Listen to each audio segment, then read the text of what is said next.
Bonjour, je me présente, Sophie Peloux, interne en médecine générale à la faculté de médecine de Lyon-Est.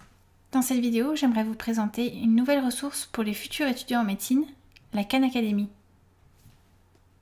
Pour commencer, une question. La Khan Academy, est-ce encore un nouveau MOOC ? Quand on parle de MOOC, on parle de Massive Open Online Course. Et si on prend ces critères un par un, en première approximation, on peut dire que la Khan Academy est un MOOC, puisque c'est une plateforme d'enseignement en ligne avec des effectifs massifs d'étudiants, ouverte à tous, en accès libre sur Internet, et qui permet d'accéder à un certain nombre de cours en ligne, principalement en mathématiques, mais aussi dans d'autres domaines, comme la chimie, la biologie, la physique et la médecine. Donc à la question « La Khan Academy est-elle un MOOC ?» La réponse est oui, mais c'est un oui à nuancer. D'ailleurs, elle-même ne se définit pas comme un MOOC, car l'apprentissage y est plus personnalisé que dans la plupart des MOOC. Il s'agit d'un système qui est également plus ouvert que la plupart des autres MOOC. Il n'y a par exemple aucune date de début ou de fin de cours. Encore un point qui la distingue des autres MOOC, c'est que le public cible est plutôt jeune. Il ne s'agit pas uniquement de cours d'université. La majorité du contenu correspond au programme de l'école primaire, du collège et du lycée. On parle bien d'une plateforme de e-learning en accès libre sur Internet, mais la Khan Academy est maintenant présente dans plus de 20 000 écoles américaines. Et on n'y trouve pas seulement des cours, loin de là, puisque la grande majorité de son contenu est une immense base de données d'exercices.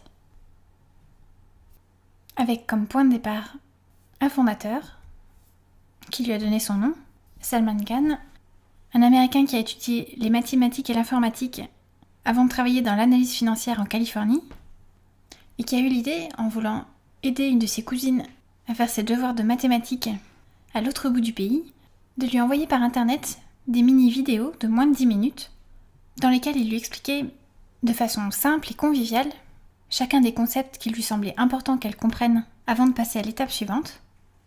Il a ensuite créé un système informatique dans lequel ses cousins puis d'autres pouvaient tester ce qu'ils avaient compris dans les cours en vidéo, en s'entraînant suffisamment pour arriver à valider 5 exercices à la suite, avant de pouvoir débloquer un exercice de niveau plus difficile.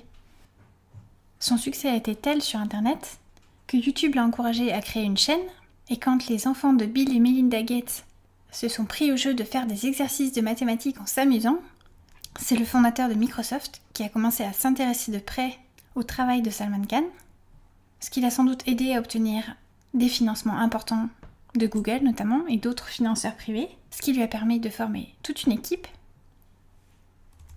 en allant recruter au passage des collaborateurs motivés qui travaillaient eux-mêmes pour ces entreprises et pour d'autres entreprises locales, qui sont pour certains issus de grandes écoles américaines, qui tous ensemble ont permis de développer cette plateforme d'enseignement à distance.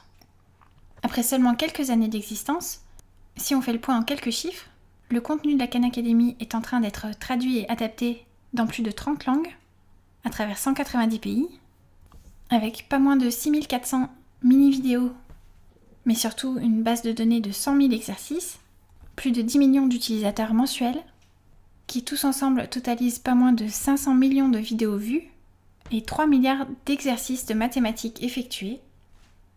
En regardant ces chiffres qui donnent le vertige, on peut se demander qu'est-ce qui fait le succès de la Khan Academy. Et c'est quelque chose de toujours difficile à savoir, mais sans doute qu'une partie de ce succès est liée au fait que ça fonctionne, que les étudiants qui s'inscrivent et qui travaillent sur ce site constatent une amélioration de leurs résultats. Des études sont en cours actuellement pour objectiver les bénéfices en termes d'amélioration des résultats scolaires dans plusieurs pays. Mais ce qu'on sait déjà, c'est que les concepts pédagogiques qui sont à la base de ce système ont pour certains déjà été validés. On sait depuis longtemps qu'un apprentissage personnalisé a des résultats supérieurs à un apprentissage standardisé. Un peu plus tard, il a été montré qu'un apprentissage basé sur la maîtrise de chaque compétence individualisée donne des résultats supérieurs à un apprentissage basé sur le temps, c'est-à-dire dans lequel chaque étudiant dispose du même temps pour assimiler chaque nouvelle compétence. Une méta-analyse récente du département de l'éducation américain a montré avec un haut niveau de preuve que des techniques mixtes combinant le e-learning avec un apprentissage en présentiel donnent des résultats supérieurs à l'approche traditionnelle. Il a également été montré récemment que le e-learning guidé donne de meilleurs résultats que le e-learning libre. Eh bien, ce sont l'ensemble de ces concepts qu'on retrouve dans la Khan Academy, mais aussi d'autres dont on pense qu'ils ont un effet bénéfique sur l'apprentissage, même si on a pour cela un moins bon niveau de preuve, comme par exemple l'apprentissage par les pairs, puisque le site encourage le tutorat entre les utilisateurs de la plateforme. Il encourage également la motivation, par un système de badges et de points, mais aussi des messages qui encouragent chaque étudiant à persévérer, avec à chaque instant un feedback immédiat, une correction instantanée de chaque exercice réalisé, et la possibilité pour les enseignants intéressés d'utiliser le contenu du site pour mettre en place une démarche de type Flipped Classroom, dans laquelle les étudiants apprennent à leur rythme le contenu des cours en ligne et viennent en classe pour mettre en pratique, avec leur enseignant, les connaissances qu'ils ont acquises chez eux.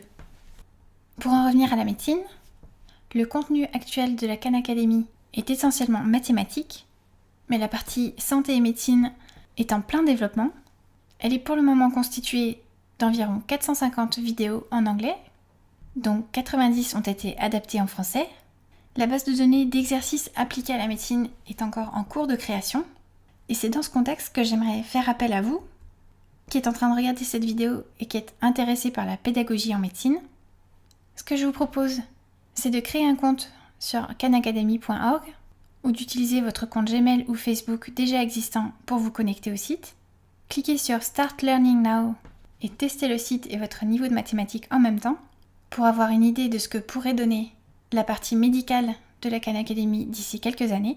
Et si vous êtes intéressé, participez à l'aventure en devenant par exemple relecteur du contenu biomédical de la plateforme ou en apprenant vous-même à créer vos propres vidéos. Pour plus d'informations, vous pouvez me contacter par email ou entrer en contact avec l'association Bibliothèques sans frontières, partenaire officiel de la Khan Academy en France, et venez rejoindre l'équipe qui participe à ce projet, qui en est tout juste à ses débuts, mais qui pourrait bientôt changer la façon dont les étudiants préparent leur concours en médecine.